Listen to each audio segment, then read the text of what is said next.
Salut tout le monde!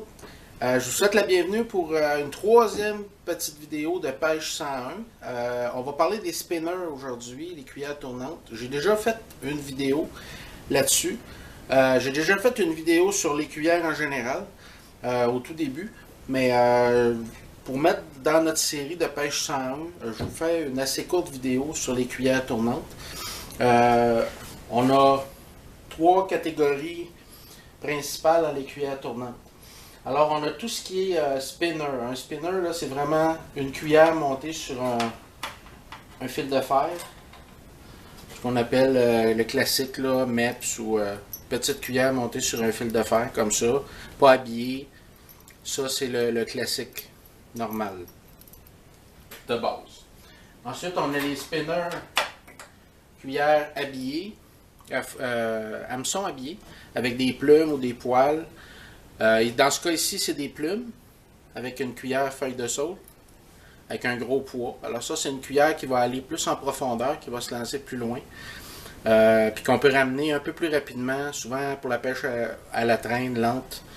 C'est bon. Et on a les spinners ici. Là, j'ai un très gros format, là, numéro 5. Par contre, ceux-là sont habillés avec des poils, des bucktails, de la queue de chevreuil. Alors, c'est excellent ça pour le masquinongé, le gros brochet. J'en ai une autre qui est poil rouge, là, avec lequel j'ai pogné des beaux poissons, des beaux brochets dans le fleuve cette année. Et ensuite, on a la catégorie des spinnerbait. Alors, au lieu d'avoir seulement un spinner monté sur un hameçon, on a un spinner et un appât, un bait.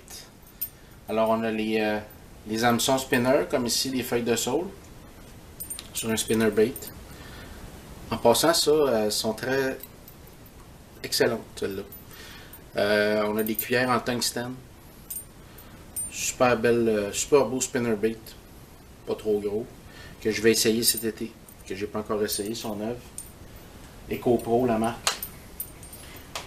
J'essaye ça cet été, j'ai vu ça cette semaine en magasinant, j'ai trouvé qu'il avait de la super bonne qualité. Et on a le spinnerbait classique, là. Le spinnerbait avec deux formes de cuillère classique, que tout le monde connaît. Et on a le buzzbait. Alors là, c'est pas vraiment une cuillère, mais c'est une hélice. Puis ça, on peut avoir ça monté sur certains leurres bâtons, des hélices en avant, en arrière. C'est vieux comme le monde, là. Mais sur un genre de spinnerbait, là, la même appât avec la jupette, mais on a une hélice. C'est un leurre de surface qu'on va faire buzzer à la surface. Alors, l'appât va être un petit peu en dessous de l'eau et on va avoir l'hélice qui va nager à la surface. Alors ça fait beaucoup de vibrations dans l'eau. C'est vraiment recommandé pour des eaux qui sont très teintées. Dans ma situation à moi, ma rivière où je pêche le plus souvent, j'ai des eaux qui sont très teintées, vertes ou grises. Beaucoup de courant à certains endroits, beaucoup de sédiments dans l'eau, des herbes, tout ça. Alors, pour avoir un leurre de surface qui va attirer le poisson, qui va faire beaucoup de bruit dans le courant, tout ça, c'est un bon leurre. Oups, pardon. Pour le mosquée aussi, pour le brochet, c'est un très bon leurre.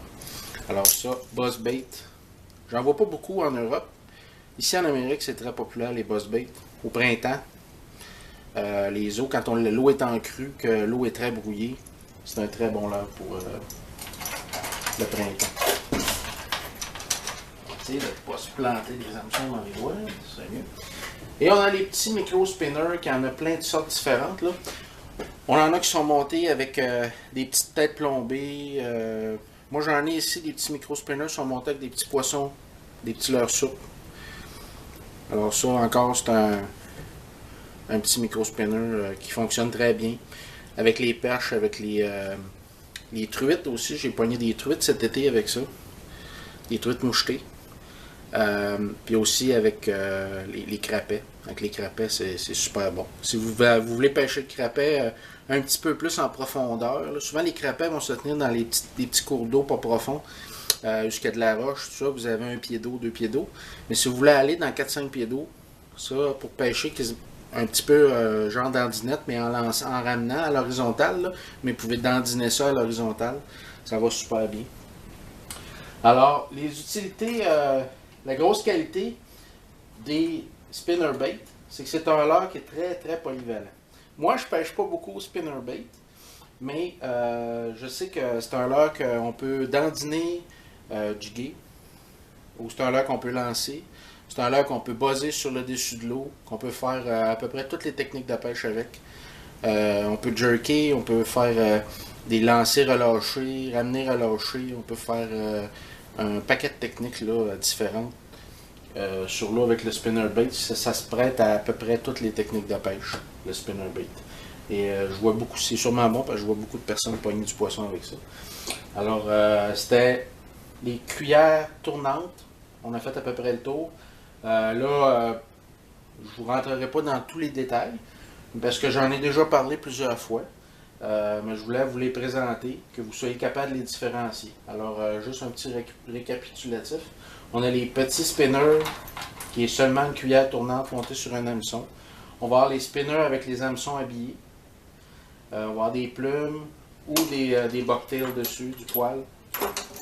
Les plus grosses, souvent, celles qui sont faites pour le musky, là, souvent c'est du bucktail qu'il y a dessus. On va avoir les spinnerbait, qui ont 1 ou 2 cuillères montées avec un appât, une jupette, différents modèles. On va avoir les buzzbait, qui sont montés avec une hélice, qu'on va vraiment à l'heure de surface, le buzzbait. Et on va avoir les micro-spinners, qui vont être montés avec souvent une petite tête plombée qu'on va pouvoir mettre un leurre souple dessus. Ou on va souvent avoir des mini... ça va être des mini spinnerbait aussi. Ça va ressembler à un spinnerbait. Mais qu'on peut monter différents petits leurres dessus pour les plus petits poissons. Alors ça fait pas mal le tour. Le petit pouce bleu si ça vous a aidé. Puis la prochaine vidéo va porter sur les leurres souples, les différentes formes de leurres souples. À la prochaine, samedi prochain. Bye.